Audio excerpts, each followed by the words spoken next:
এটি একটি solar light. যে কোনো সোলার লাইটকে এভাবে পাওয়ার ব্যাংক বানাতে পারবেন।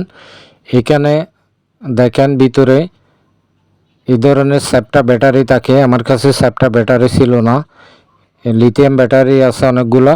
এই জন্য এখানে একটা পাওয়ার ব্যাংকের সার্কিট লাগিয়ে দিচ্ছি, যেটা সোলারের থেকে কানেকশন আসছে, ওইটা কানেকশনটা লাগাই দিলে হবে, আর কিচ্ছু নাই এখানে। এরপরে এটাকে বসালাম একটা অ্যাসিড ব্যাটারির বক্সের উপরে।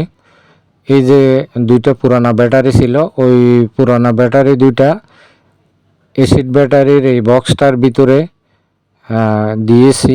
চাইলে আপনারা অন্য বক্সও ব্যবহার করতে পারেন স্ট্যান্ড হিসাবে।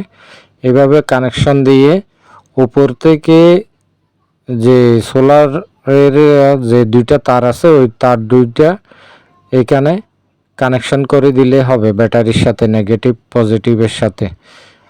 তারপরে এই পাওয়ার ব্যাংকের সার্কিটটা এখানে লাগাইছি। দেখেন এটা কাজ করে কিনা। দেখেন এটা একটা আমার নষ্ট ফ্যান, এটাকে লাগিয়ে দেখলাম। দেখেন কি সুন্দর ঘুরতেছে, ইউএসবি ফ্যান, অর্থাৎ এটা পাওয়ার ব্যাংক হিসেবে কাজ করতেছে। তারপরে এটা ছাড়াও আমি মোবাইল চার্জ দিয়ে দেখব।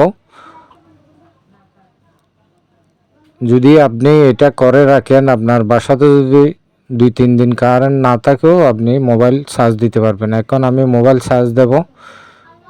দেখেন আমি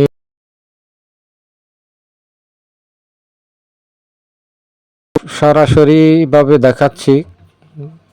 দেখেন মোবাইল চার্জ হচ্ছে এখানে, কারণ ইউটিউবের মধ্যে অনেক ফেক ভিডিও আছে, সেই জন্য আমি সরাসরি আবার দেখাচ্ছি। জিনিসটা আপনারা লক্ষ্য করেন, এটা কানেকশন দিলে মোবাইল চার্জ হচ্ছে।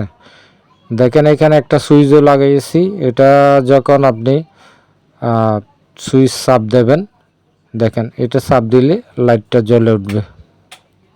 এখানে আবার সেন্সর সিস্টেমও, এই লাইটের সাথে সেন্সরও আছে। সেন্সরটা কিভাবে কাজ করে, সেন্সর এমনি লাইট যদি রুমে থাকে তাহলে ডিম হয়ে থাকে, সামনে কেউ গেলে অটোমেটিক জ্বলে ওঠে। আর আমার কাছে এই ধরনের আরও দুইটা সোলার লাইট আছে।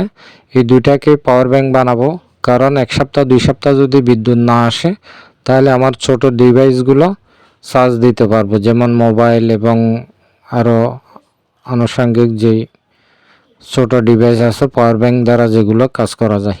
ধন্যবাদ। Hey everyone, welcome back to the channel. I'm excited to share something special with you today. If you're new, please subscribe and hit the like button.